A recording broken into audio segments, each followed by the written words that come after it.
we've been in this chat now for a couple of weeks where, I mean, Chris Armas has to be up for Coach of the Year. Yeah, 100%. Yeah. Oh, you give your 2 cents about why he should be in that category, or frick, win the whole thing. I think how can he not be, right? I mean, the League's Cup run in itself, where we are in the league, the turnaround from last year to this year, incredible. I think the results speak for themselves. Anyone can see the results. You can look at the league table, but I think the next layer of things that for me are, that would why he should be considered for that is, I think the culture of the football club, the connection to the fans. He's done an incredible job of that. You can see there's a synergy, and as a coach speaking to our sport, you can feel it as well. When you're on the bench, you can feel the energy, you can feel a connection.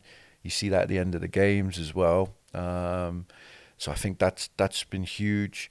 And then I think how he's led. Like I said, like retaining some previous staff members, that can be difficult. And taking a team that had underachieved, turning the roster around quickly, and then creating this culture. That starts with him. Who he is as a human being. As a person, and how he's done that, the culture he's created, and all that's allowed for the success on the field too. Yeah, I should just say, I personally am very happy that you got to stay around. I thought you did a wonderful job last year being the interim, doing exactly those things, like saying, hey guys, this is about us. We're going to create our own different culture.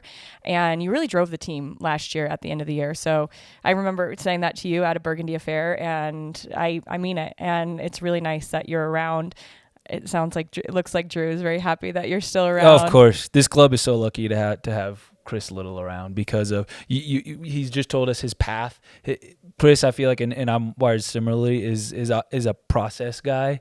Because of the processes you've been through and what's gotten you here. And I, in my year and a half now not being a player, and really my 20 years being around the professional game, I've learned so much from Chris. Not necessarily going to him and asking for help, but just being around him and learning from him. And what goes into being a coach is so much more than just X's and O's, what people think it is. Totally, yeah. And just spend a day with Chris, but certainly being around him for the past 3 or 4 plus years, I've learned so much, and we're really lucky to have Chris Little around.